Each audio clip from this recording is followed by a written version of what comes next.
Hello, everybody, and welcome, welcome, welcome. This is our building series event, and today our topic is what companies don't tell you. And I'm the host, Veretta Yancey. I'm the founder and CEO of Mann HR Consulting Group.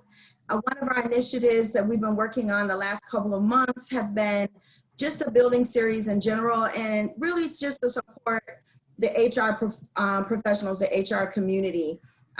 There's a question out there is who's there to support HR? So that's what we're here for. Right now, we've been working on updating our diversity methodology, and we're including the big ideas, which includes inclusion, diversity, equity, accessibility, and service. So I'm really excited about this topic today because in HR, we always feel that many of the topics may be common knowledge, but much of what we talk about, I didn't know myself until I was actually in HR. And really, depending on the level that you're in HR, you may not even know some of the trade secrets that we're going to discuss today.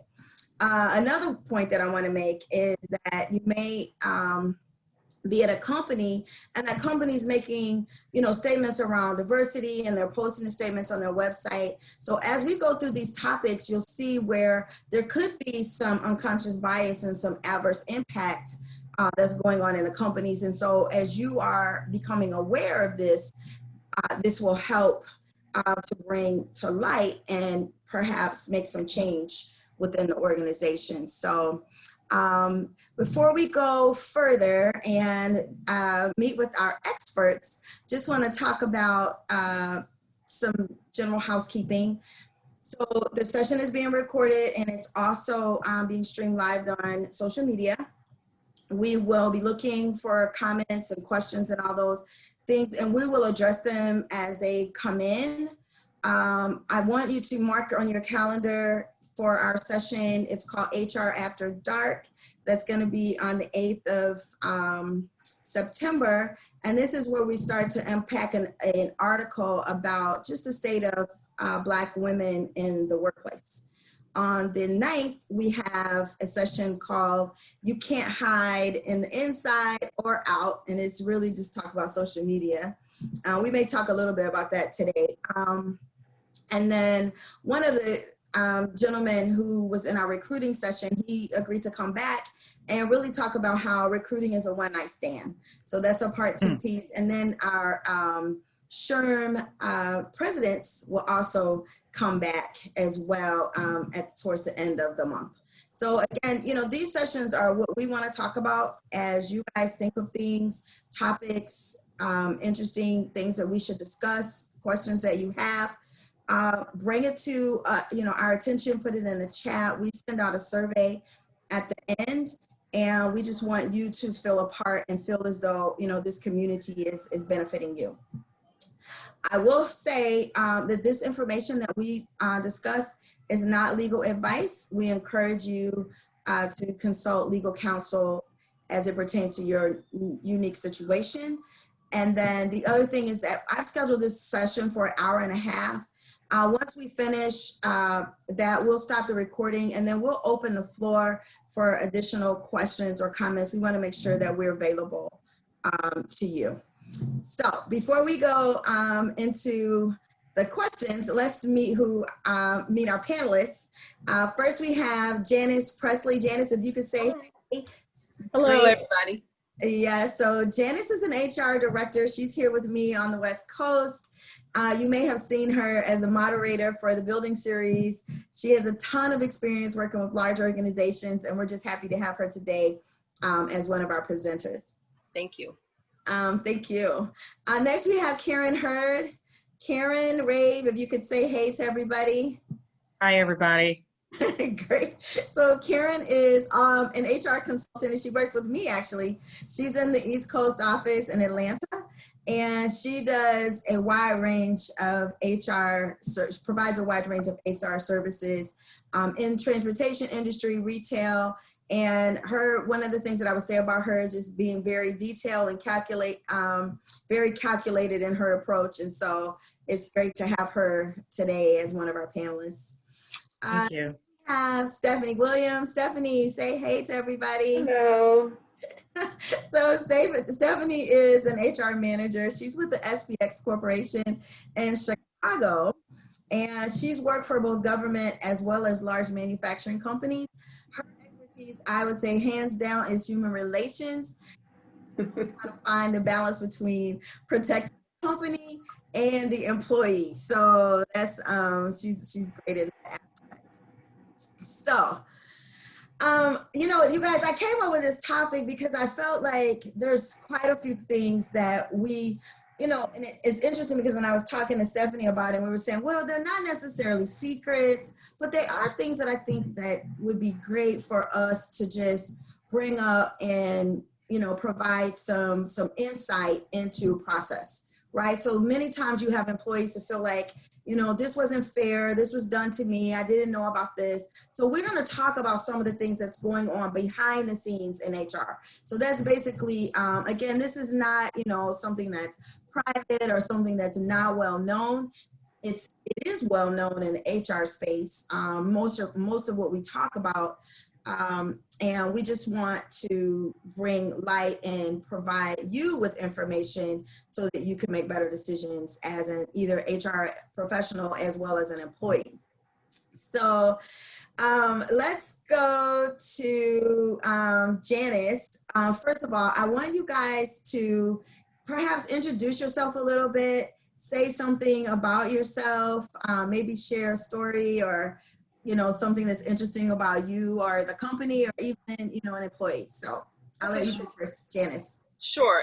So I'm Janice Presley, and I would say, even though the bulk of my work experience has been in human resources, that's not my background. And so I'm going to lead that into kind of the conversation for today. So I went to school for engineering, and if you know anything about engineers, most of the classes that we take are technical.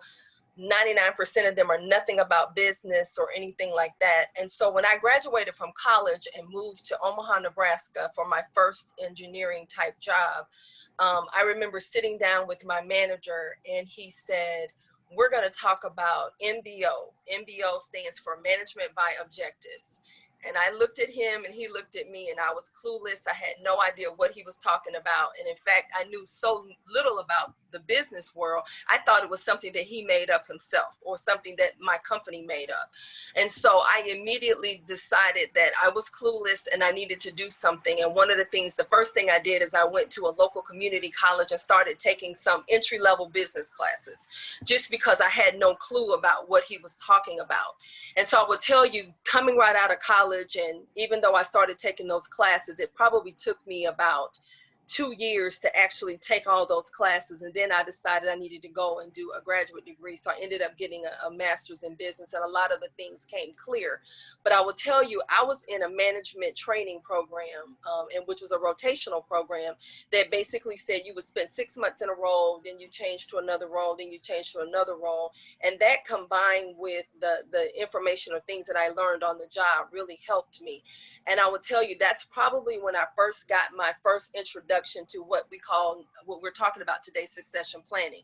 Because my particular organization had decided that each of us was going to spend 6 months learning one thing. And then at the end of 18 months, we allegedly were then going to, the company was then going to decide, and we were supposed to decide with the company what area we wanted to work in long term, okay? In my particular case, that decision was made for me.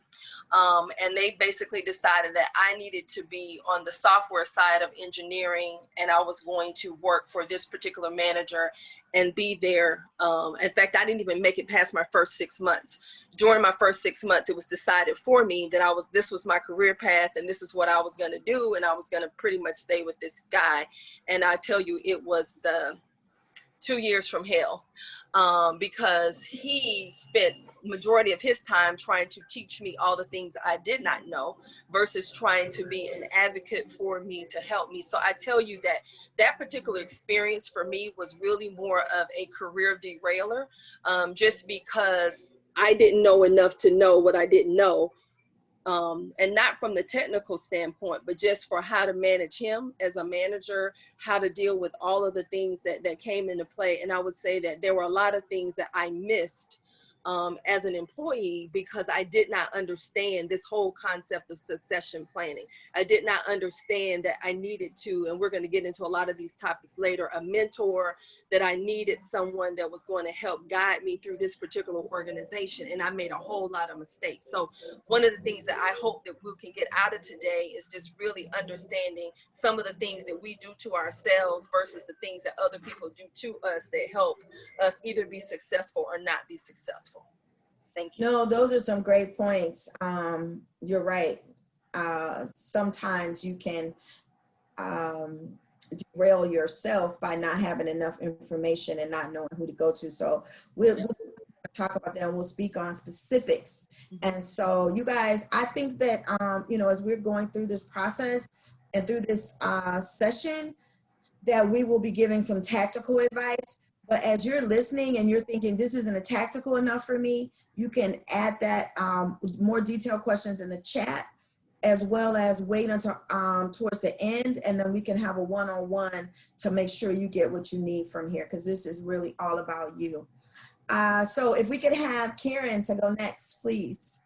Tell us a little bit about yourself, and then give us a funny story or something. I don't know. What do you want us to remember about you?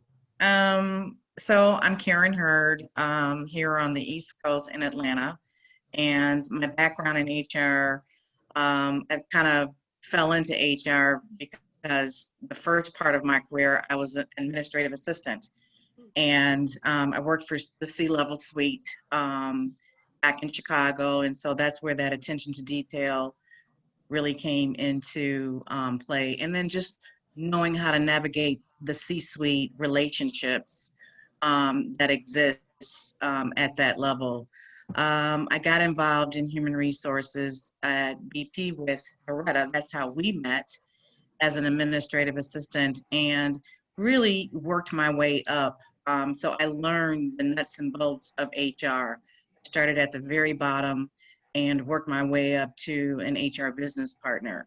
So I would say cumulatively, I probably have about 13 years of experience in the HR space. Everything from recruiting to employee relations to developing leadership, mentoring, the low-level employees that I have interfaced with, onboarding, offboarding, the whole gambit in terms of HR operations, as well as working with leadership on strategic matters as it relates to talent management and performance management. Don't particularly have any funny stories, but the HR space is just not black and white.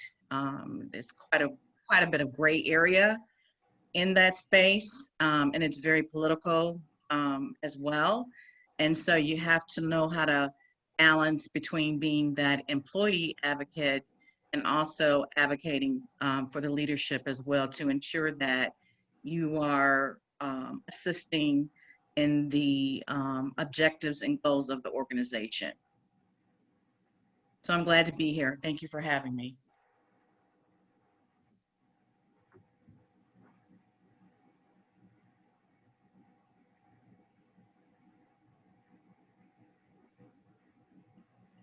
We don't hear you. Yeah, we don't hear you. We can't hear you. You're on mute, it looks like. Yes, I just had a whole said a whole speech here. Sorry, guys. I want to hear. Thank you. I wanted to. I sit next to a window, and so when people start blowing the horns, I put it on mute. But if we could go ahead, Stephanie. Let's hear from you. What's going over there in Chicagoland? Well, first of all, I live in Plainfield. I said Chicagoland. So hello everyone, and I just kind of want to piggyback off of what Karen said about falling into HR. And what I find with most people in this career, they have all fallen into HR. It seems as if there are very few who actually pursued a career in human resources. So my story is I worked for a company, a graphics company, and I used to observe what HR was doing, and I thought they were having such a great time. I said, you know what? I wouldn't mind doing what they're doing. And so I was put into a position, and it was more of an administrative role after I left the graphics company, and an opportunity presented itself. But of course, I didn't have the experience, the human resources experience that I needed. So I went back to school and got my human resources management degree, and just moved up from there.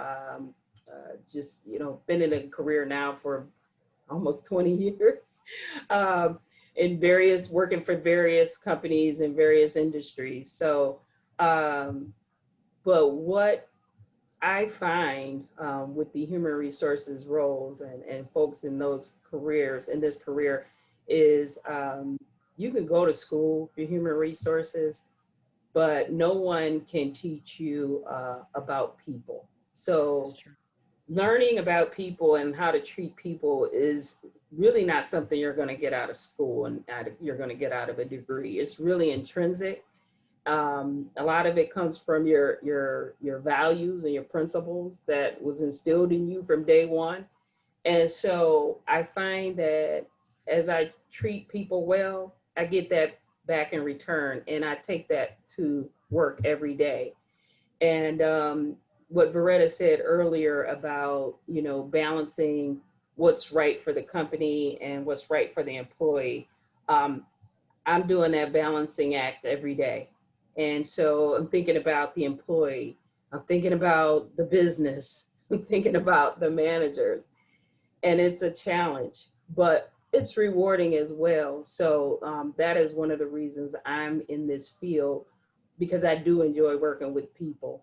And I also have a early childhood education or major from the University of Buffalo. So I was, thinking one day I might work with children, but I'm working with adults. So nonetheless, so like I said, I enjoy working with people. I enjoy this field, and I'll probably be in this field until I retire.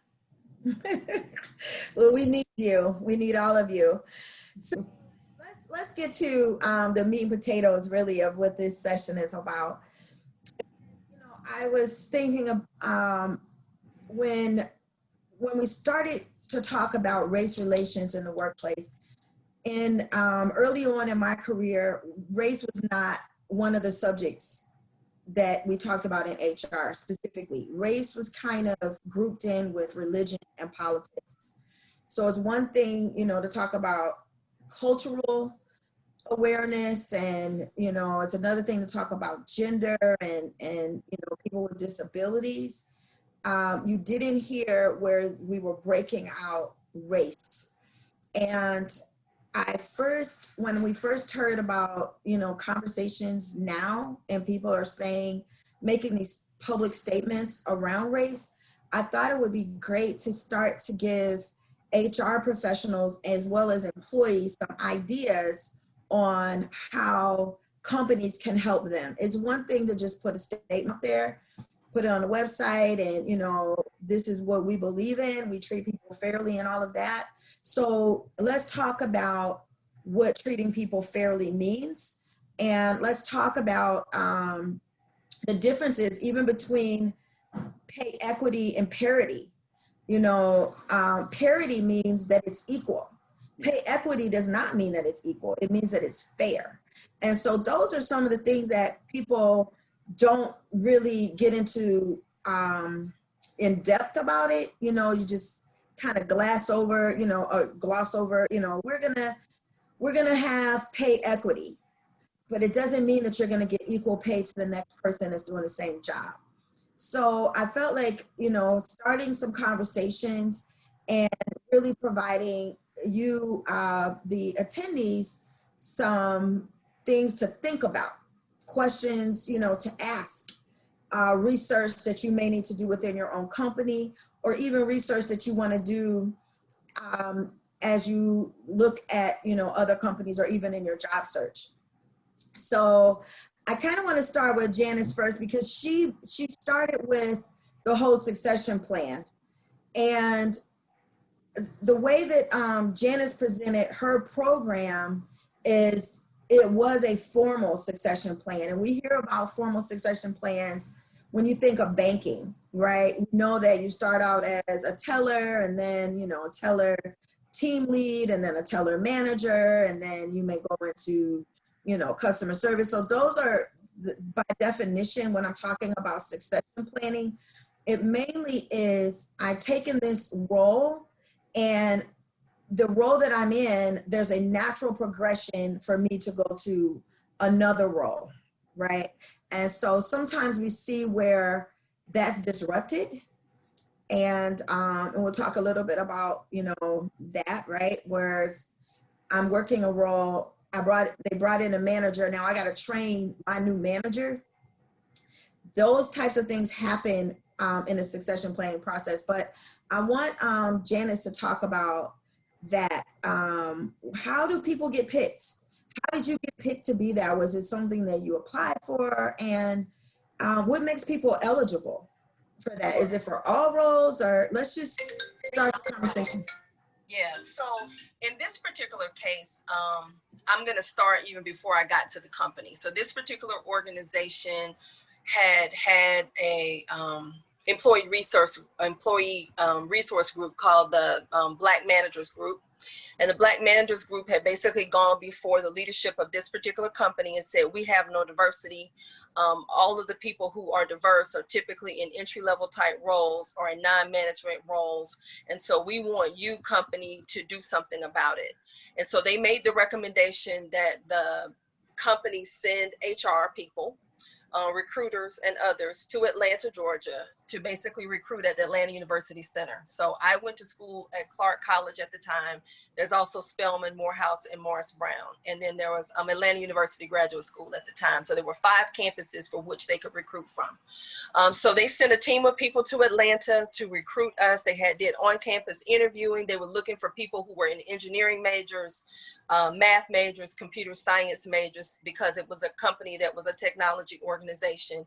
And they basically recruited us to come, you know, do campus interviews. And then the next part was for us to fly to Nebraska and spend about 4 days between that location and Des Moines, Iowa, where they actually kind of wined and dined us, put us up in the best hotels, basically gave us, you know, tours of the organization. We had multiple interviews between Omaha and Des Moines, and basically the managers were then supposed to select who they wanted. And so in the final realm of it, there were 18 of us who actually moved from Atlanta to Omaha, Nebraska. And a couple people who moved to Des Moines, Iowa, and they did this for about 4 years straight. So I was in the first group of people that went to this particular company. And basically when we got there, they helped us find a place to live, you know, made sure we had a decent salary. I still remember my offer was $27,500 a year, which was higher than my highest offer that I had in Atlanta, because the question was, why would you leave Atlanta to go to Omaha, Nebraska? Because I'm going for a paycheck, because again, I'm 22 and young. And so I actually went there for this particular organization. They had all kinds of meet and greets for us. We met the executives of the organization. Each of us was supposed to have a quote unquote formal mentor and everything. They pulled out all the stops for us. Well, 2 things happened when we got there. When we got there and got in place, we got met with a lot of animosity from other employees that felt like we were getting special treatment, because we were. And so then shortly after that, the company started putting together some diversity programs, and they were nationally known diversity programs for managers, because what they realized is that the managers did not know how to relate to these 18 African-American 22-year-olds. And so they put together all kinds of training. And I remember one big training we went through was called Working in Our Multicultural Workplace, which was for people who had diverse people who reported to them. So in my case, I had a Caucasian older man as my manager, and I was a young African-American female. So it was a required training for 1 week that we had to go through.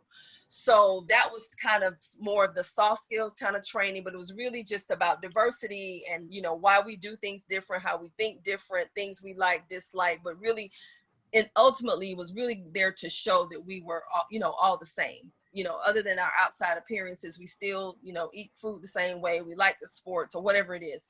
So going through that, and then the other part of it was the technical role. So like I said, I mentioned earlier that I was in a we were all in an 18-month rotation where we were supposed to be in a particular department for 6 months. And 6 months in, for me, I was told that I'm not going to another department, that they wanted to keep me in the role that I was in. And I worked as a Unix system administrator in the very early stages of Unix, okay? So in the very early stages of Unix, no one was doing anything with Unix except the phone companies, and this was a phone company at the time. And so working for this particular company, I got an opportunity to travel a lot. So I went to training in New Jersey. I was training in Atlanta, St. Louis. I mean, it was like I was always gone. I was, you know, flying here, flying there for training. And then when I got back, I was supposed to implement. And so one of the reasons that I didn't get to go do the rotation like my peers is because they knew that they needed to put in about a year's worth of training for me so that I had the skill set to implement. Because again, this was new technology back in the day. This is almost like I was on the cutting edge. So I was basically the only Black female in the country that was getting this kind of training, because as I traveled from location to location, I never saw anyone, you know, that looked like me or that was young. Was typically a lot of older people. So they did this succession planning was done because they were trying to make change. You know, this is several years ago. They were trying to make change in the organization and then basically promote people. So some of the opposition that we got was from existing employees because they felt like we were coming in to take their jobs. But because we had kind of been fast tracked into other roles, we weren't coming there to get their roles. They were there to help us get trained and learn because they wanted us to move to the manager, director level, you know, positions going forward. So it was, like I said, very formal. They had lots of meetings with us, etc. We had certain benchmarks that we were supposed to meet professionally. Part of it was us going back to school to get an advanced degree. So several of us either went back to school to get master's degrees in either something technical or master's in the business world. But it was a formal program. So for me, 5 years was it for me. I could not do it anymore. I ended up leaving and going to another organization because I did not feel like I was being supported. I felt like it was so much opposition around me and I just didn't want to fight anymore. So I ended up leaving that particular organization. And then in hindsight, I wish that I had had a mentor who would have been able to tell me, Janice, stay in this technical role, because by now I would be a leading expert in Unix technology because no one was doing it.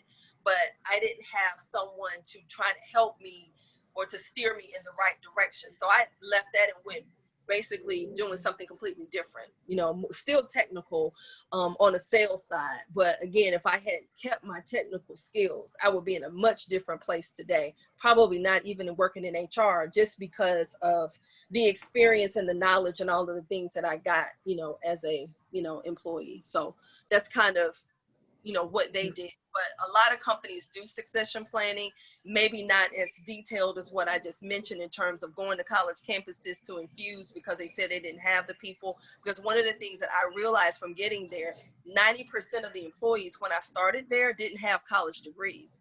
So we were an anomaly. You know, here you've got 18 African-American students, all who have college degrees, and our CEO didn't have a college degree.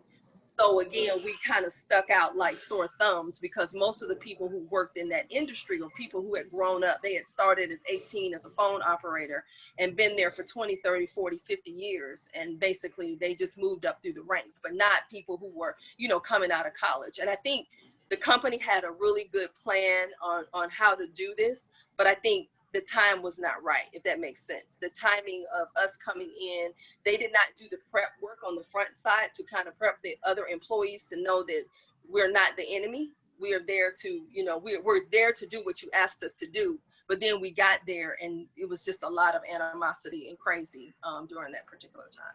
So it kind of makes me think about, you know, the movie Hidden Figures. So that movie, you know, I'm not too far removed from that. I actually went to that high school. Mm-hmm.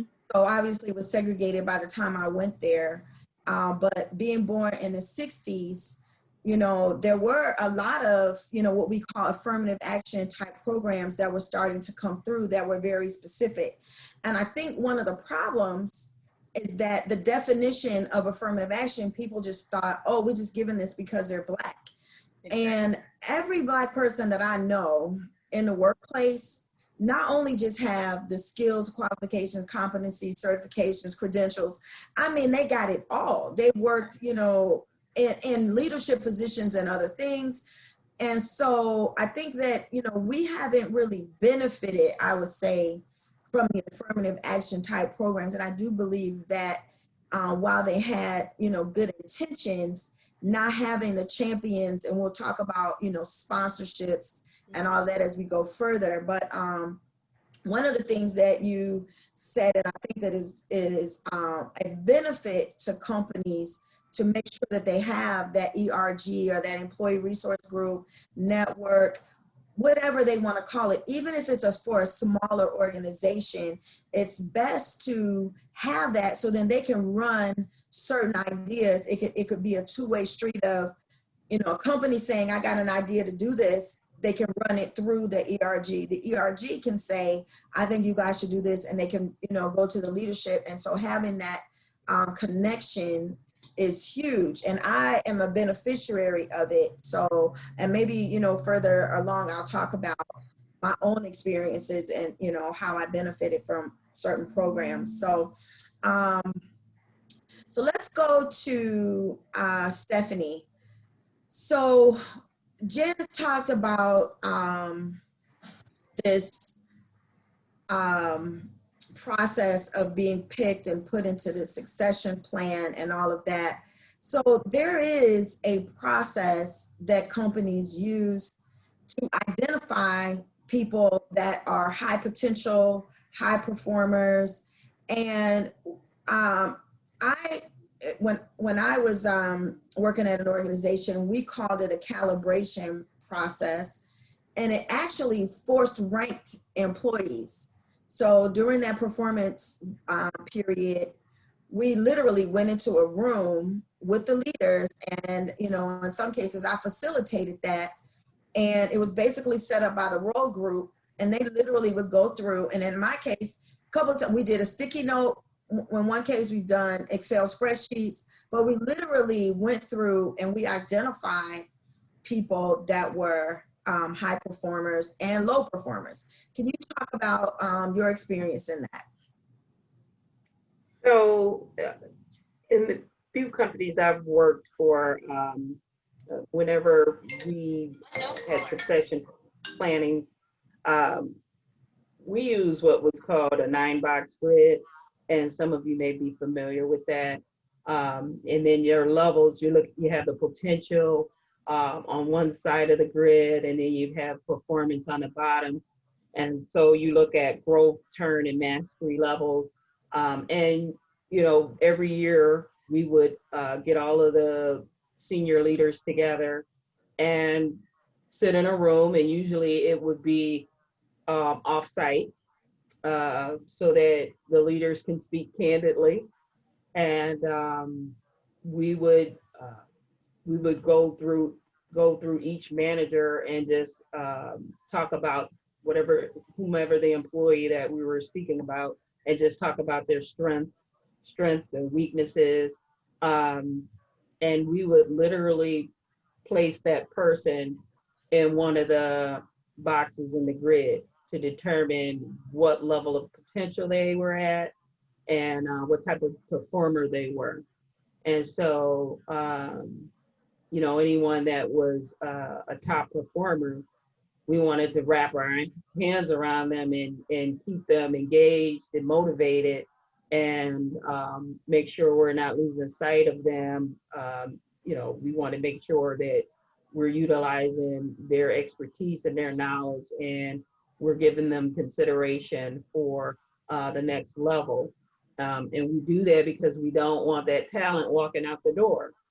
And so we have another level of employees that's under the top performers that, maybe those employees in whatever part of the grid that they fall in, maybe we need to, maybe they're great in their role and they can do more at the same level.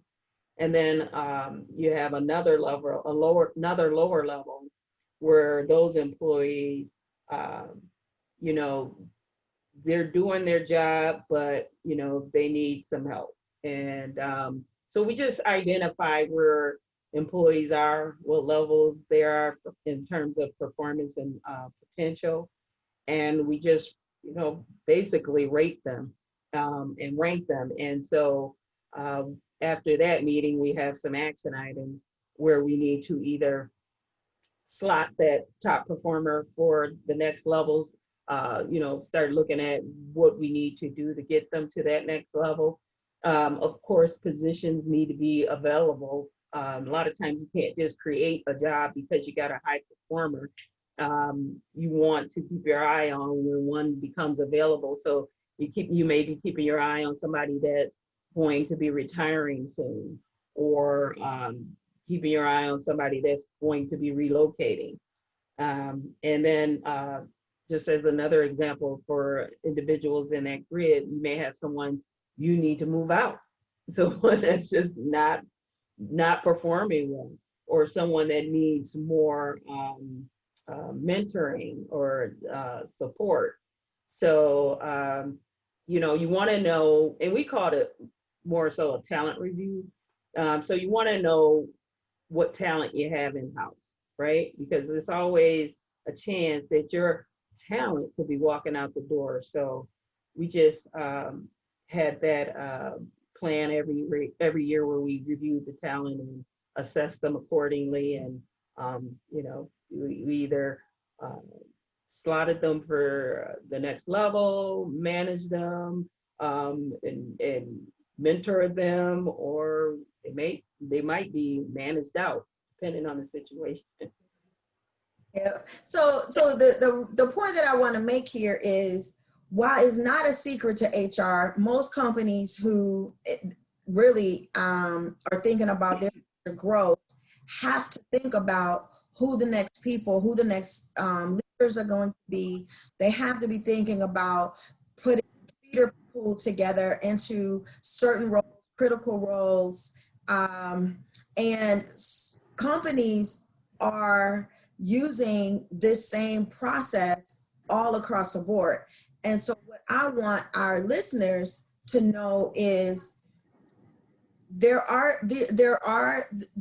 lists that are out there that have put people into these categories, and they're leaders who are helping to make sure that the people who are in the high performer list, or in, you know, what they may call fast track, that they're retaining those people and they're keeping them motivated, like Stephanie said, and they're moving them to the next level. So what happens is that when you're sitting there and you're wondering, well, why am I, you know, training my manager?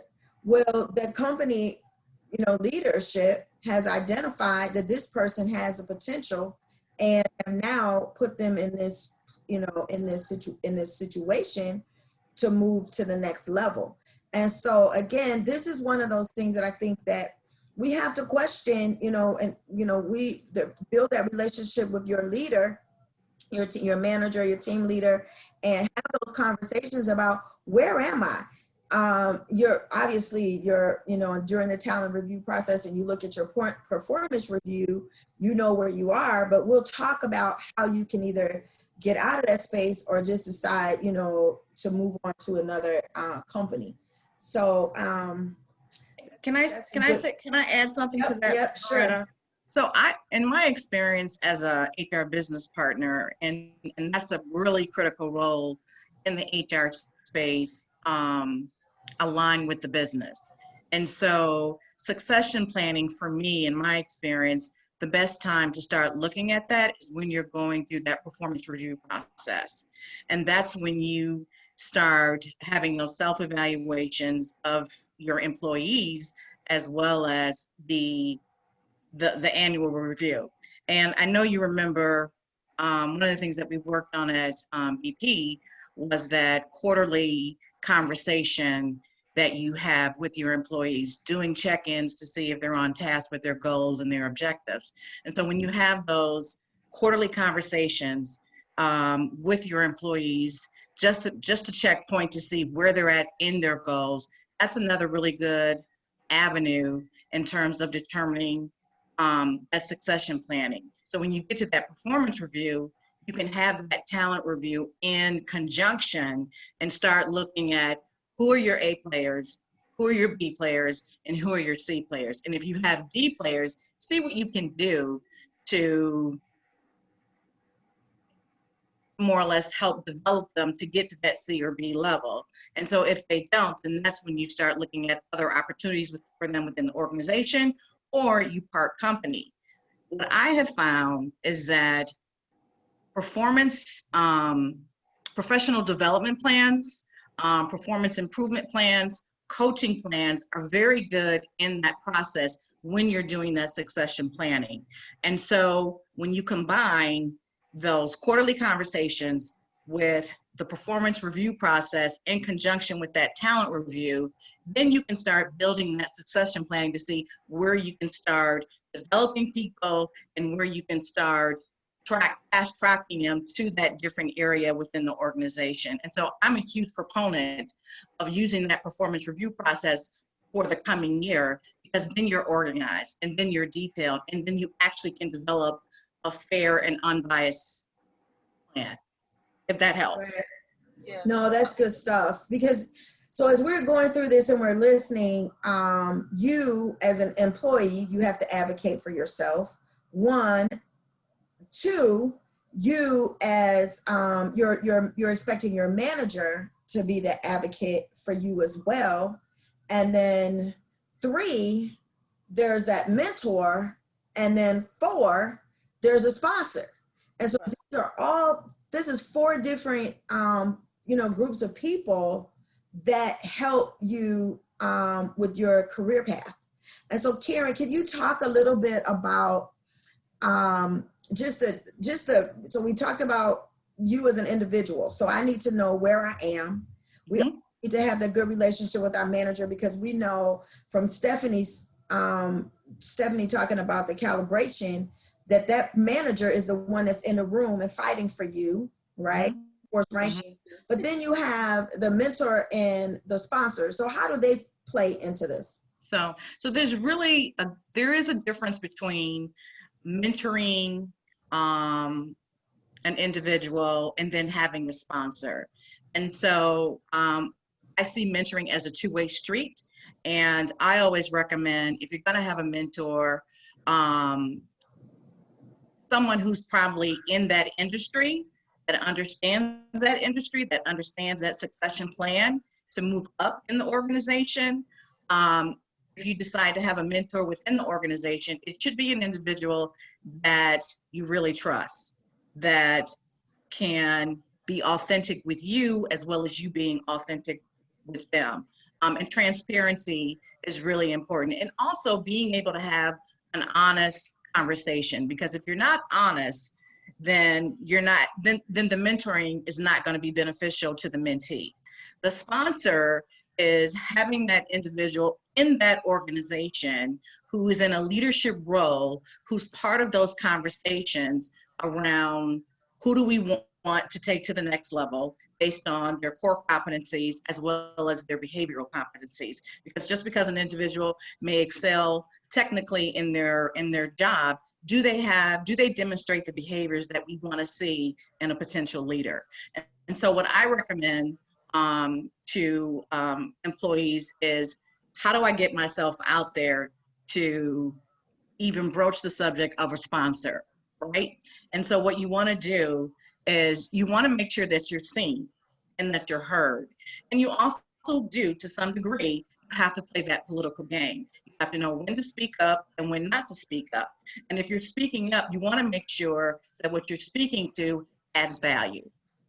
Exactly. You don't want to be in the mix of the groups that are probably gossiping, or so you have to really play that role very carefully. And so it's more or less sending an email. If you see someone at a corporate event and you chat them up on whatever, and then you look for that opportunity to say, hey, I'd really like to see if you'd have some time for us to have coffee in the cafe, because I have some thoughts I'd like to share with you. And it's really about building that relationship, and it takes time. And so if you bond with that individual, then you look for someone else. You don't give up, because having that sponsor who says, hey, I have a relationship with that person. They have some really great ideas. I'd like to hear more about them. I'd like to see more of them.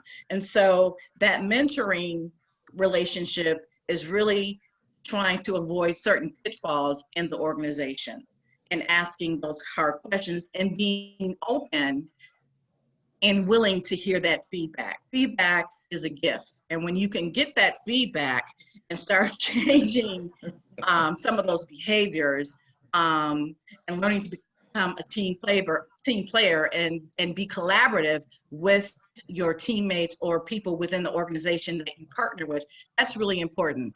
I learned a long time ago that your job is like playing a role.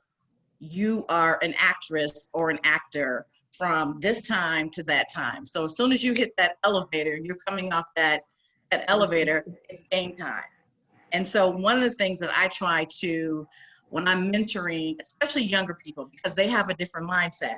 Their mindset is, I should be right out the door making $60,000, $70,000, and they don't understand that it's a process, that you have to kind of earn your dues to get to certain levels. And so that mentoring comes in play with helping them understand what that process is and how they play in that process. I hope that's helpful. I hope that makes some sense. No, that's good. And so, you know what, I think I'll just give an example of how I benefited from this process. So one, I believe when you talked about it, Karen, is getting out there. People will not know who you are, you sitting behind your desk. Now we have the pandemic and people are at home. It is even more crucial that you figure out, be creative as how will they know you? How will they know your work?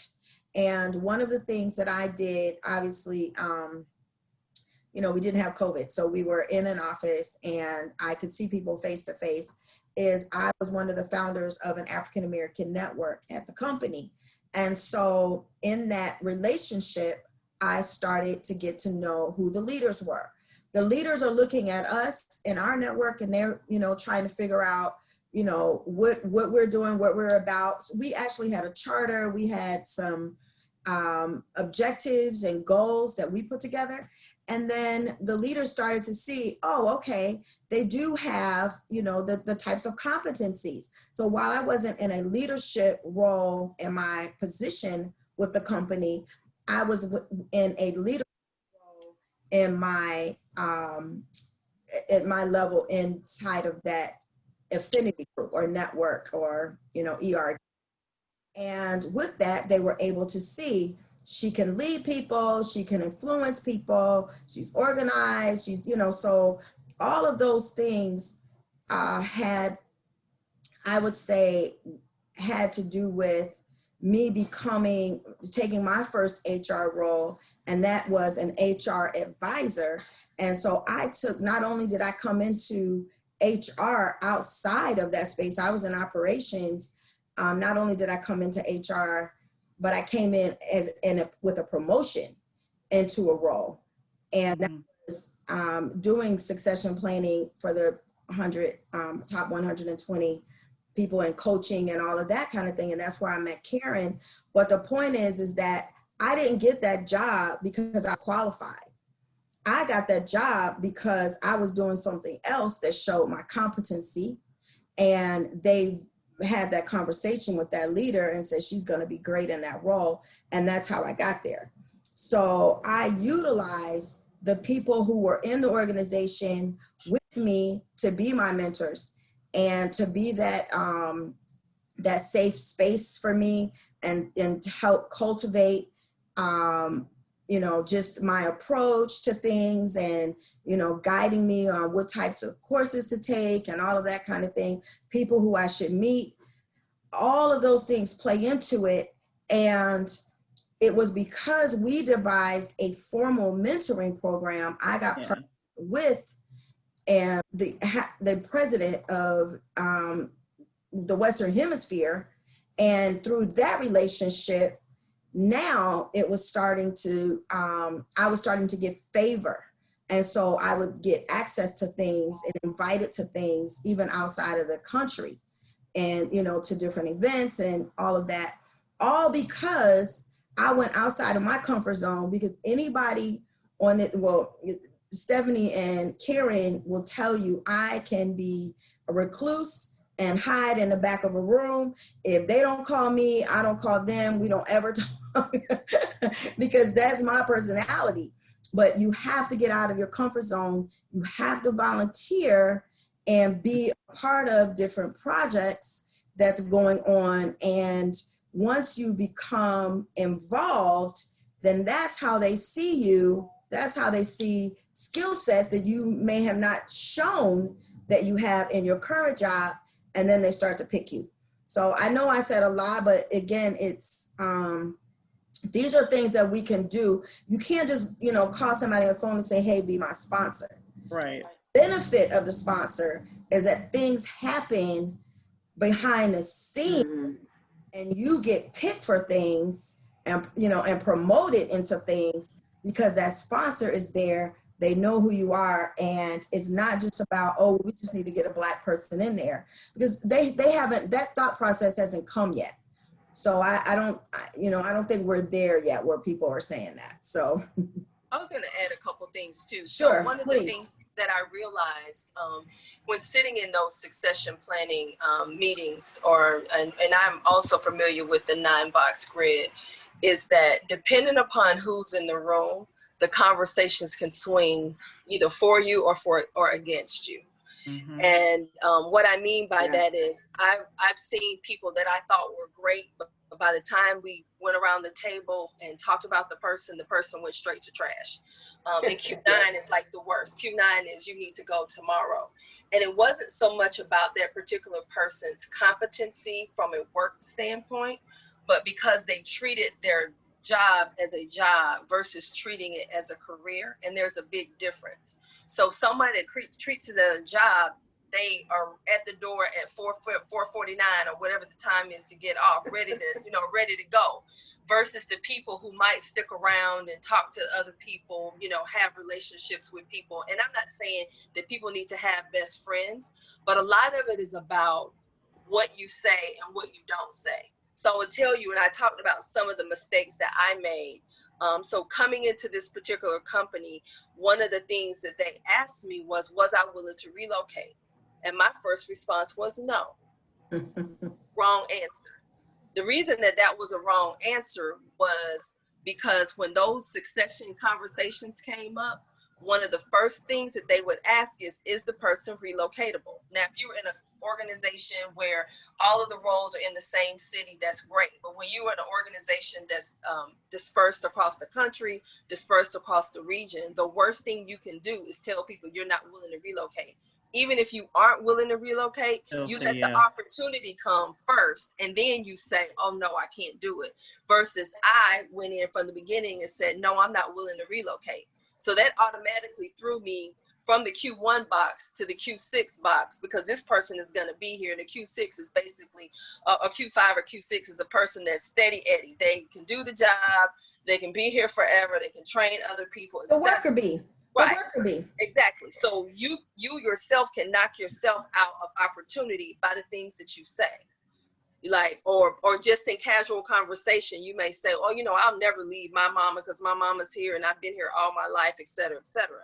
And I get that might be what you think, but what that does, especially from the people from the outside looking in, because in my opinion, people are looking for any excuse to knock you out, to keep you from going wherever it is. So the people who say, yeah, I'll go wherever, I'll go to Alaska, I'll go to Germany, I'll go wherever, are seen to me, in my experience, the people who actually get the opportunity, the people who can go to the golf course. That was another thing. My team used to go golfing, me being the only female. Guess what? I didn't go. Wrong move. Not that I needed to go play, and but let me there. Right, exactly. And let me say this other part. I have a few friends that are at the C-suite in their organization, and they sacrificed having children some of them sacrificed, a couple of them sacrificed even marriage. And so there is this, while we don't want to believe, there are messages that we send, one that can show we are high performing and the trajectory is going up. And the other one is, this is a worker bee, just keep them here. And the other one is, we're not feeling them, they're not feeling us. We can see, you know, an exit for them in the near future. And again, it's not enough to just do your work, because people don't know you. And that, I learned that, you know, the hard way, but I also learned it earlier on in my career, that people don't want robots. Absolutely. You know, and it's interesting. So that's another thing that I think that we have some time, we'll talk about robots. But Janice, I didn't mean to cut you off, but I did want to say, you know, that part around, as women, we already sacrifice. You come in pregnant, I mean, and that's why they have these laws to not discriminate, you know, Exactly. because of the and I would tell you that one of the roles that I had after I left that particular company, I was supposed to travel 5 days a week. And I almost didn't get that opportunity because I had just had a baby. My son was 6 months old. And guess what? I had to take my son with him. I had to figure it out. So I would tell you, my son probably spent his first 5 years of his life going with his mother because I had to go.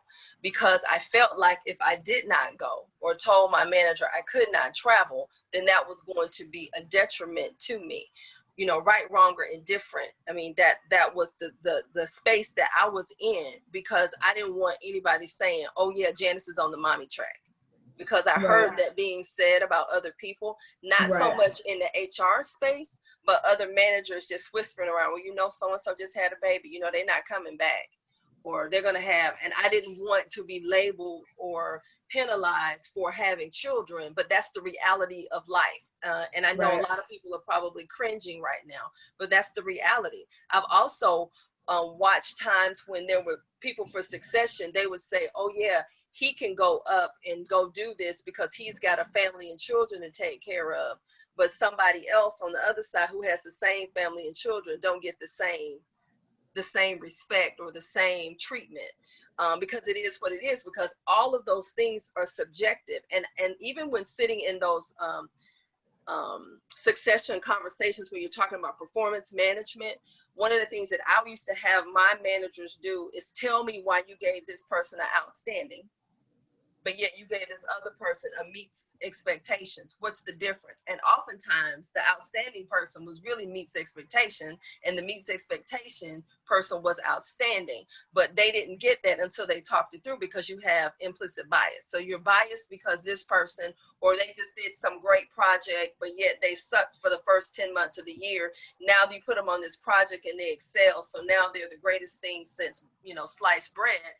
And in reality, they weren't performing 10 of the 12 months. So you have this recency bias that people use. So all of those things, and I feel like anybody that wants to be successful in corporate America, as the other panelists have said, it's almost like walking on eggshells and walking on thin ice on it every day, because everything you say, every word you say, every action that you take, every casual thing that you might mention or whatever, all becomes what? Something that can be used against you, if that makes sense.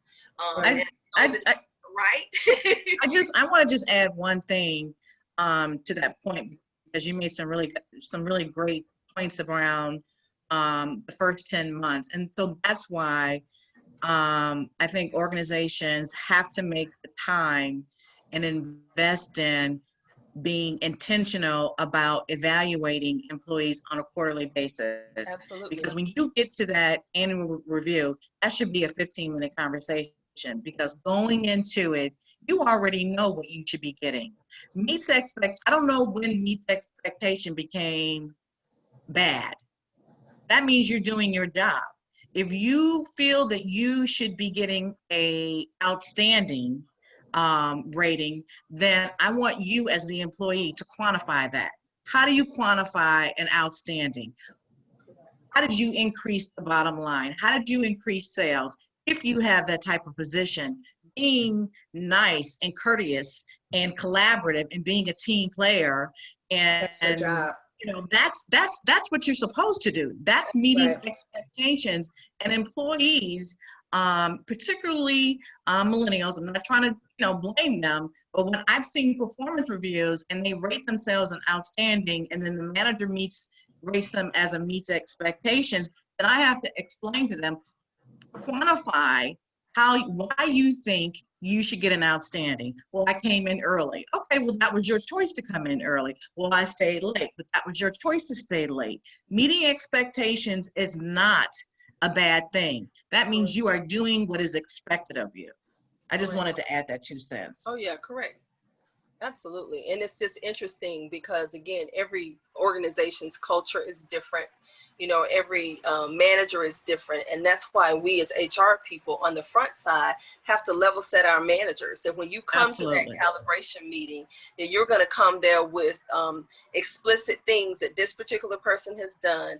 And you're going to sit there and basically badger back and forth or argue back and forth with other people as to why your person is outstanding and this other person is below expectations or needs to be on that. And that's where, like you said, the sponsors come in, because I know that there were people looking out for me. Some I may never know who they are because they never came forth and said, I'm your sponsor. But I know that those people had to be in my life because of the opportunities that I subsequently received that I should not have, if that makes sense. Because how did you pick Janice out of the 15,000 HR people with, Fortune 1 company to be part of an international leadership program, and there's only one African-American person in the class, and I was one of 26. That just don't happen. If that makes sense. It's because somebody was advocating for me. Someone was talking about the things that I had accomplished, because a lot of the things that I did in that particular organization were elevated. It became best practices for the whole organization. And I'm just at a manager level. But the ideas that I came up with, I was innovative. I told my manager what I was doing. My manager then elevated what I was doing to the leadership. And next thing you know, I'm on a corporate jet flying with one of our presidents of the particular organization I work for on a tour with 10 other women that have identified from across the country. But those are the types of experiences you get when you do the right things and you say the right things and you're not seen as a threat.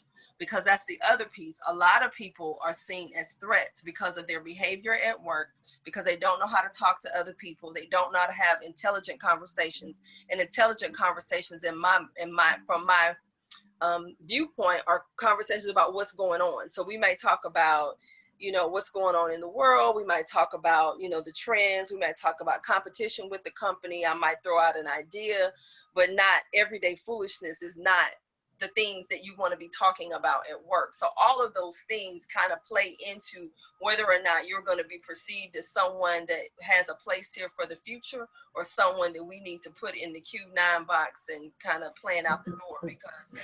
So when I did the calibration, I implemented another level, and that was living the values. So when companies talk about that and they're, having you to memorize the mission statement and a vision statement and all of that, and we're going to live the values and we're going to build trust and all of those things, then I included that in the calibration. So you can't be a high performer on one side if you're not living the values on the other. And Karen was with me at BP when we did a mirror. And that was basically for employees to do provide upward feedback to their leaders. And in that process, they were asking, just 25 yes or no questions. And, some of the questions are simple. Is this person supporting your upward mobility? Yes or no, right? Is this person, would you work for them again? Would you recommend somebody to work for them? So all of those things go into what makes them good at their job. It's not just doing the work, but it's also the people component. And how many of us know those people who have done their job so well that they get promoted into a leadership position and have zero people skills? Absolutely. So I want Karen to talk a little bit about that whole golf course thing. So you heard Janice say, and I personally, a group of my friends, we got together and we said, we're going to take golf lessons. Because we heard that, decisions are made on the golf course. So what do you have to say about that? In terms of being a participant at corporate events? Participating in corporate events, how important is it? And then, well, it's critical. It's part of, it's part of your brand. And I don't think organizations talk enough about your professional brand. I sometimes like to say professional versus personal, your personal brand. What you put out there now becomes attached to your reputation. And so when corporate events occur, you want to be front and center. You want to be able to mingle with people outside of your immediate group, outside your immediate team. You want to volunteer, as you mentioned earlier. That is critical. That's part of you developing your brand and having those conversations and being a participant, whether you're good at it or not. The fact that you're just out there is going to be noticed. And people tend to shy away from that if they are an introvert, because they feel like they're going to be judged. Well, it's really not about that. If you, like Janice said, if you're really thinking about creating a career, all of that encompasses you creating your brand, participating at the events, showing up, volunteering, being social, going up and introducing yourself to a leader, to a C-suite person that you don't know, And that's not sucking up or kissing up or. Yeah, it doesn't cost you anything to go out and say, "Hi, John, I'm so-and-so. I work on the so-and-so team. I've been here about such and such year," and knowing something about them, whether it's from their LinkedIn profile or whether it's from the website bio, having something to discuss. Knowing something about them, if they're a runner, if they like sports, finding some kind of commonality that you can speak to where you can make that kind of connection. And then just, and when you see them, chatting them up, taking that opportunity so they can remember you. And then what I say to some folks, follow up with an email. Just send a quick note. Hey, it was great to meet you. Really enjoyed speaking with you. And if you have a valid, real idea that you want to shoot to them, or you want their opinion, your professional opinion about something, the worst they're going to say is no. And if they say, check with my assistant and get some time on my calendar, do it and follow up and keep following up. Sooner or later, you may be known as a nuisance, but they're not going to forget your face and they're not going to forget your name. So you really have to put yourself out there. And that's how you start creating a particular mentor or a sponsor. Mm-hmm. So this was good. And I actually want to follow with Stephanie. So she wasn't prepared for me to say this, but I'm going to say it anyway, because you guys know me. I met Stephanie. We were both consultants working at an organization, and we sat across from each other in a cube, which means you can hear everything that's going on, right? And I overheard her conversation. Some employee had called her and they were in the depths of despair and they were, all distraught and, crying and, just, having a moment. And I listened to Stephanie, and it makes me emotional. It makes me want to cry to know that her delivery and approach over the phone calmed the person down, provided a sense of a surety to that person that she's going to get to the bottom of it. She's going to do whatever type of investigation or interviews or something to be able to follow up. And while this was, over 10 years ago, it was just, it's something because when, she had talked about it too, people get into HR because they like people. Other people come into HR because, the career path just kind of leads them that way. And people are, we like people, but not to that to that extent. So I want Stephanie, if you would, to talk about how you are maintaining relationships virtually, because I know that you have worked in multiple, right now you have multiple locations that you support and all of that. So how do you continue to maintain that those relationships, and how important is it for your career, people are watching, that you are providing that support?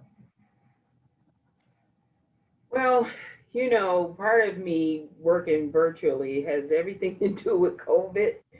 And so, my administrative office is working from home. Now, our manufacturing plant, which is an hour and a half away from me, they're considered essential workers. So those managers, not just the hourly or the production workers, those managers have to work. Our customer service team is there. Our engineers are there. So a lot of them are working. And what I do, because I do have that hour and a half gap, I go out. Before COVID, I would go out every other week and visit the site. I have an office there. So I would visit frequently. And then, now what I'm doing is just the same meetings I had before COVID. I keep my meetings. And I have stand-in meetings with various leaders just to keep my, fingers on the pulse. And again, the meetings that I've always had, they're still in place. I feel like, and some of you, if anyone is working from home, probably feel this way. I feel like I'm working now more hours than I ever did, just trying to keep in touch with people, trying to, stay, keep abreast of everything that's going on. I haven't missed a beat with respect to, what's going on in the organization. So, and why, it's important, Janice, you touched on it, everything we do is observed. And I don't think for 1 minute, me sitting at home, working from home, that I don't have the same visibility I had when I was in the office. I watch my conduct. I watch what I'm sending over emails. I watch what I say to employees, leaders. Working in HR, everything is scrutinized. Everything you say and do is scrutinized. Any organization I worked at where I was in the HR field, there was always, well, Stephanie said, so Stephanie said, so I gotta watch, be very careful with my wording, because I've had employees take something I said, misconstrued, said, and ran with it. So I know they do that, and so I am careful, and I'm very, I know what I've said. So if no one can come back and say, well, Stephanie said X, Y, Z. Nope, that's not what I said. So we do have to be careful. We do have to be mindful of our conduct. And being in HR, you want to be mindful of your conduct, and you want to be viewed as a professional. You want to be viewed as fair. We are the liaison between management and employees. So they're looking to us to find a resolve for a lot of reasons, and they want that trust from us. So we have to instill trust by how we conduct ourselves and how we portray ourselves to the organization. So it's important to me. I went on a business trip, with a HR team, and we had HR leaders coming from all over the country, and we got out to dinner and they were throwing back drinks like nobody's business. Not Stephanie. Mama didn't raise no fool. So I could throw back one drink maybe, but once I get to 2 or 3, oh, that's what'll be magnified. HR lady was Stephanie. She was throwing back. Oh my God, she was just drinking herself to, you know, to death. But you know, I'm just mindful like that. I'm always watching, you know, my conduct and my behavior, and it is important because another point, you know, Janice raised about, um, how you portray yourself and you know, you're being watched because of that. You're being watched because of your successes, how you handle the situation, how you were as a team player on a project. That is all being observed. So that is how you tend to get sponsors unknowingly. But I want to touch on the mentor too, because I've literally asked someone to be my mentor. So there's nothing wrong with asking somebody to be your mentor. But you just need to be careful about who you're asking to be your mentor, because I was appointed a mentor one time and I could not get that person to sit still for a minute to partner with me on anything. You know, I kept emailing her, calling her, and she just was never available. Okay, I'll get with you this day. And so you want to make sure when you're selecting a mentor that is somebody that wants to be your mentor, somebody that is has your best interest. So hopefully that answers your question. No, that's good stuff. That's good stuff. So we're gonna go into some more secrets. So I think what Stephanie said is there is no secret that people are watching. They always have their eyes on you, and not just inside the company but outside of the company. Some of that social media stuff that is going on, where people are looking at how you're presenting yourself. And so I want to talk about, let me see, I want to talk a little bit. I'm sorry, I just got an email, so it's kind of distracting me. So I want to talk about what that social media piece is in a background check, and what that looks like. And let's see. Karen, can you talk a little bit about that? So when you speak of, social media and background checks, depending on the organization, depending on the industry, more or less depends on background check. And it depends on the region too. So here in Atlanta, which is a red state, very conservative, they're going to pretty much do an extensive background check on you. And that more or less consists of obviously your employment, drug testing. Depending on the industry, you could have a credit check. And also people check social media. If you recall, when you're filling out online applications, they'll ask for your Facebook email, your Facebook, email. They'll ask for your Twitter account, Instagram, because they're checking those social medias. And that's in an effort to see if you're a good fit culturally for their organization, because their brand is very important to their customer base. And so if there's any kind of salacious or offensive postings or memes or pictures, that could, that could result in you not getting an offer. Most organizations nowadays have a social media policy, and that policy centers around what is acceptable and what is not acceptable. Especially if you go on your social media and you're posting something derogative about the organization. And, I have an adult millennial. And I remember, she had put something on there. I guess she was mad at me or mad at her dad. And it wasn't bad, but it was inappropriate. And so I called her and I said, you need to take that down, because at some point you're going to be looking for a job. And, you know, a recruiter or a manager may decide to Google you and see your Facebook postings, and they're going to make a judgment about your character. And, you know, she's like, well, it's my personal. I said, but it doesn't matter. It's out there. It's out there for everyone to see. And even though you have this wonderful resume and you're cute, you know, they're going to be looking at the totality of your character.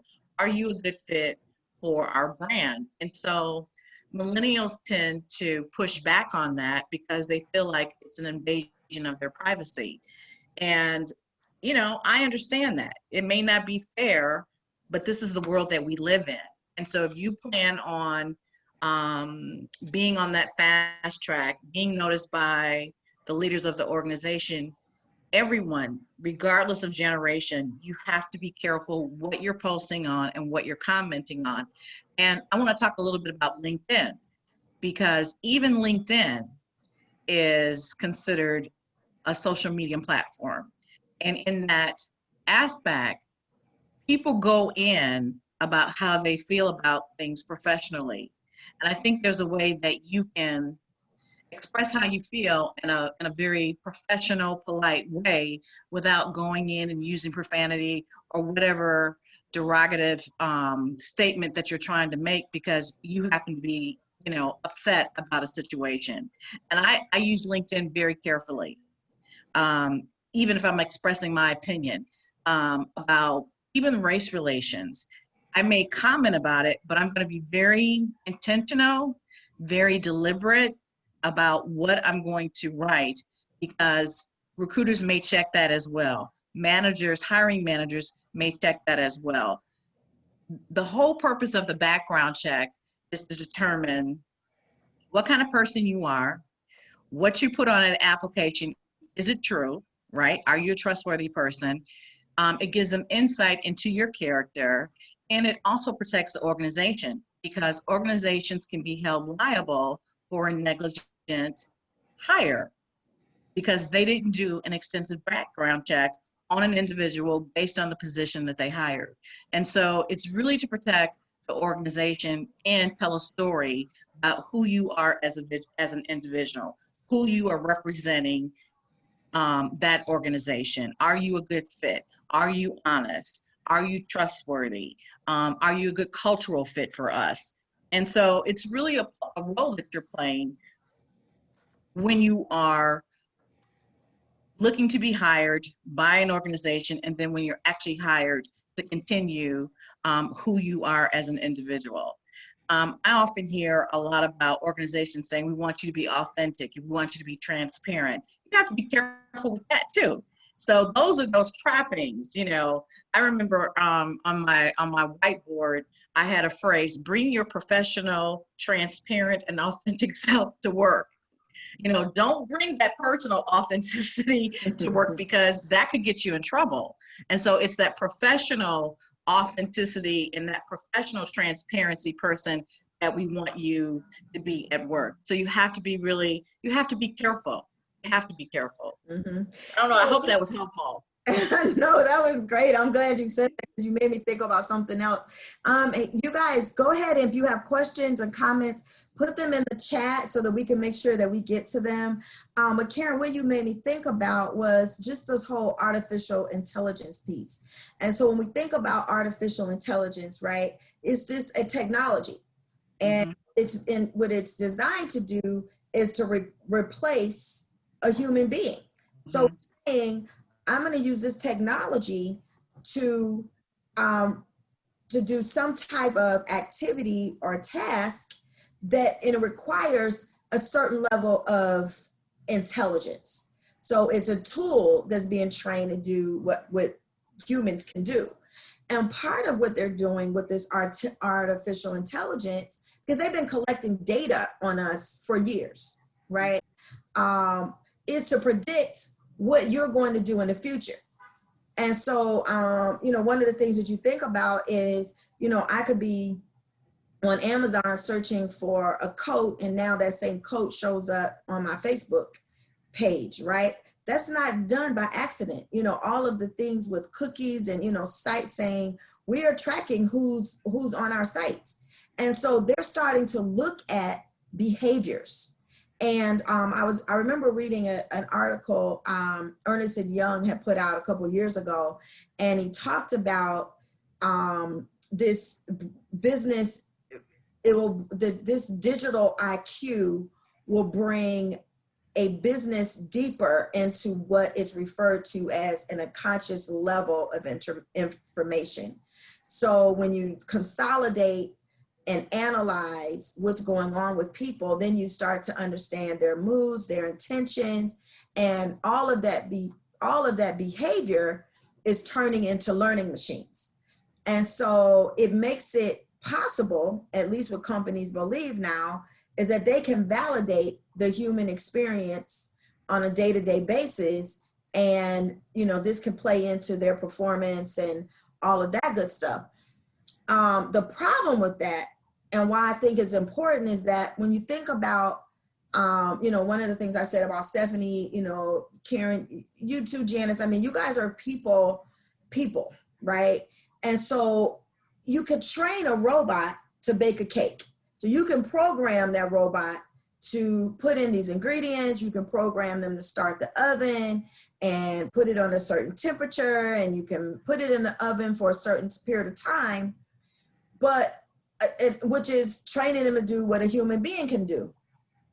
But the problem that I see is, and I'm going to date myself with this one, is how do you program the robot to say, there's kids in the house between 3 and 9, and they're going to run through the kitchen and your cake can fall, right? Do you guys remember? Am I the only one to remember that? Don't run through the kitchen. I do. Yeah. So that's the piece that I'm, I'm concerned about, this whole artificial intelligence and how they're collecting the data and how they're using the data to make decisions for us, and think that you can program a human being, because you actually need a person with some, not just a level of intelligence, but also a person who is considering other people, considering and acknowledging the feelings and the differences and the things that really make us, HR professionals. You can't program that. And so I know there's, conversations around, this AI thing and how, how we can use it in HR. And I'd like to challenge us, as professionals, to say, actually, we need a person in that role. We need somebody else who's going to think. So yes, you may use this AI tool for recruiting, and that's where you're seeing it the most. Right. It's going to have that same level of unconscious bias and adverse impact, because now the people who are programming the tool is the same person who already has unconscious bias and adverse impact. So I really just wanted to kind of open that door. Again, these are HR secrets. These are things for you as listeners to do your investigation. Find out how these things are being used in your organization. Where are they, where are they with this? So while, this whole idea is going to reduce the cost of recruiting, and they may have you bought in that it's going to be more efficient and it's going to make your job easier, but now you've actually replaced a job with, or you don't have that manager, that HR recruiter that's there to say, hold on, I think this is going to be a good candidate. Well, why do you think it's going to be a good candidate? It's just a feeling in my gut. They did a well interview, and people won't get screened out. So I know I kind of opened up that subject, and I'm looking at the time. You guys, where did the time go? It's already.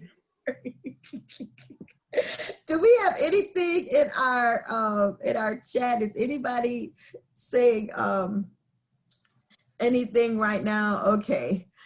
So I have to thank you lovely ladies. This has been just a thrill to just see your faces and have you to be a part of this session. I want to make sure that we have time, a couple of seconds. If you have a final word that you'd like to say, we'll make sure that we do that. And then just to remind everybody, we're going to take a break next week, and then we're going to go straight into our HR After Dark sessions. I think it's going to be great. And that you will get a recording, a copy of the recording will come to you via the email that you signed up, what you registered with. And you'll also get the calendar. So final last words for everybody. Janice, you want to go first? I'm trying to think. I think the other thing that I just really want to say is that this is a marathon and not a sprint. And because it is a marathon, you need to have a plan. And so one of the things that I've been advocating for is that when people are either in a role or going into a new role, is that they read this book called The First 90 Days, and it helps you get a plan on what you're going to do. And so even if you've made mistakes like I have, you can recover, but you got to have a plan. So you just don't show up at work and just go with the, you want to be proactive versus reactive. And I think a lot of people go to work and they react to whatever happens that day. But I think just going to work with a plan of what you're going to do, how you're going to do. And I think also in the days of COVID, for me, I now have a new team. I took a new role about, I think this is week 3 for me.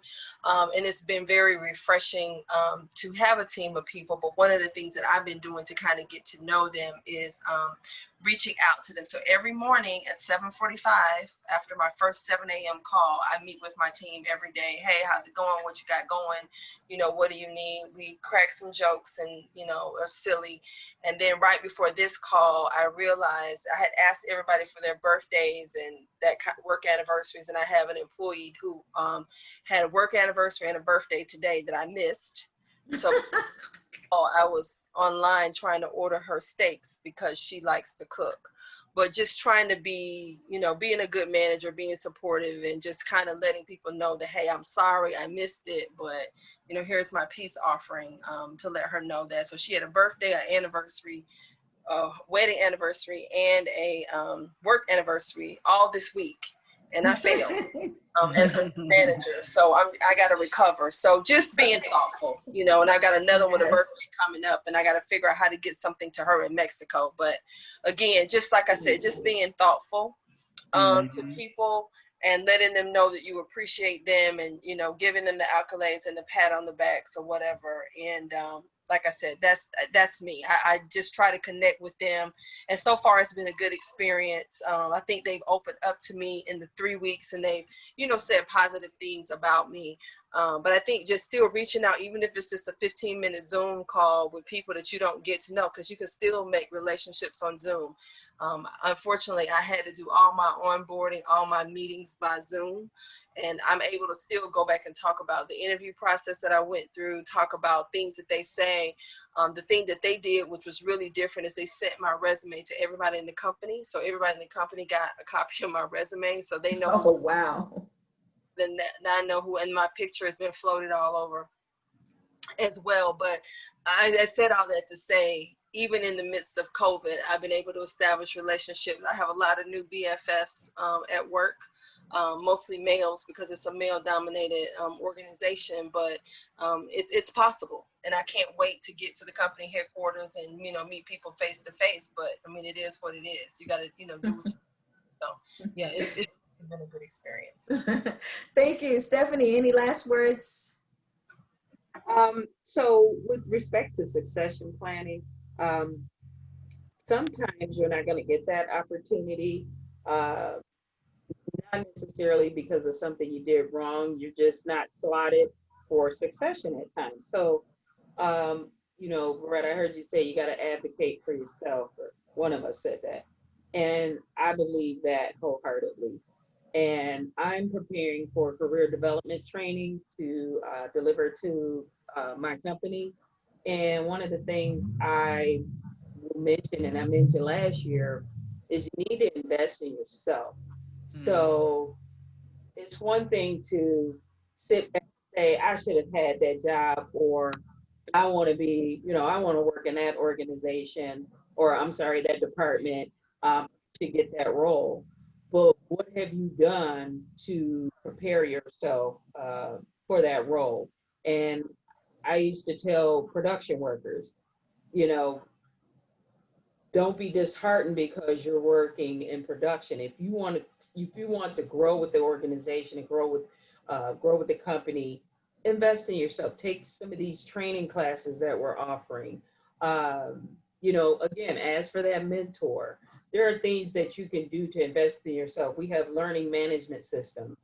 Um, I used to have a production employee apply for a customer service position because he wanted to get out of the warehouse.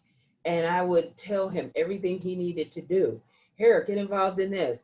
Take this course. We got a course coming up. There's some courses online.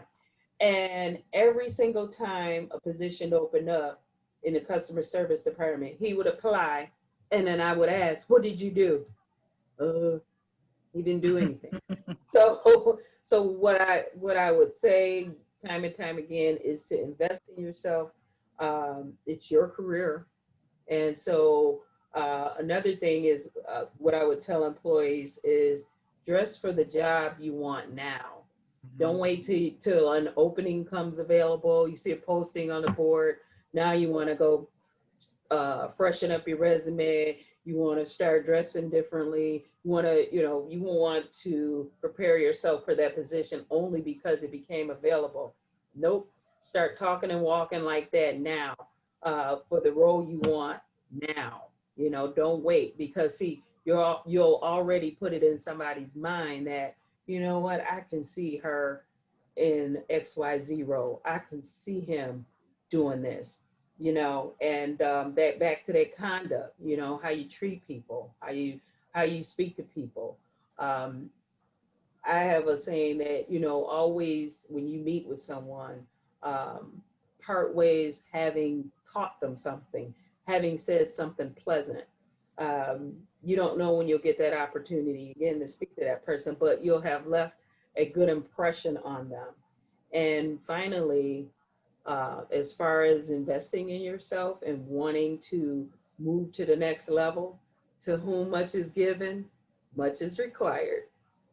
Yeah, good stuff. Thank you, Stephanie. Karen? I echo everything that both Janice and Stephanie have said. The one thing that I would say to your listeners or your viewers is that people get confused with the organization that they work in terms of the bonds that they develop, the friendships that they develop. And too often I've heard employees say, we're a family here. Or I hear leaders say, we're a family here. And I just cringe when I hear that, because at the end of the day, we are not a family. We are professionals that come in to do a job that we are assigned. And in that job, we have a role with expectations. And that doesn't mean that you shouldn't form, lifetime friendships and good relationships, because those relationships will follow you, throughout your career. But when I hear individuals say, even leaders say, we're a family here. No, we're not. We're not a family. This is a professional environment, and we are all tasked with an assignment. I get a paycheck for performing at a certain level, because when it comes time for a riff or it comes time for a layoff, that person that you think is your family may be the very person that will make that decision that we're going to have to part company for whatever the reason is. And so we need to be mindful of that this is a professional environment. Your family may kick you to the curb, may put you in time out, but they're not going to leave you. You know what I mean? Those relations at work those are work relationships. And some of my dearest friends have come out of, organizations that I've worked in. I've known Veretta, I don't know 17 years now. It's a long time, and even though we may not talk on a regular basis, we can pick up where we left off at. But if she were to hire me, as she's done, I still have to remember, you know, she's my boss, she's my leader, and there's a fine line there. And so people need to remember that it's okay to form those relationships and to maintain those relationships, but remember, don't get it twisted. It is still a job. It is still But you your wouldn't have known that back then that we would be here together now. Exactly. So to your point, you maintain those relationships and goodwill amongst people, but recognize, you know, that there's other factors that can, you know, contribute to the RIF, or the reduction in force. So thank you, Karen, for that. And thank you, everybody, for joining us. I think the one takeaway for me is to ask questions. We talked about a lot of stuff. You know, if you need to listen to the recording again, do so, but start to ask questions and find out what your company has, what companies that you're interested, you know, types of processes and procedures and programs that they have, and try to find out, you know, where you fit in. So like our page and Loretta, I do Yes, of do course. see a couple of questions there. oh, okay. I was what I was gonna do was finish it up and then get off the Okay. and answer the questions Okay. that we have, just to cut that off. But thank you. Okay. Yeah, I see the questions coming in too. So, and you guys, like our Facebook page, HR for All People, and continue to join us for these sessions. If you have ideas, you'll be getting a survey afterwards where you can give some feedback, which we appreciate. And then we're gonna close out everything, and then we're gonna stay on so that we give people time to ask any questions that they have. So thank you. Thank you. Okay, so I'm gonna stop the recording.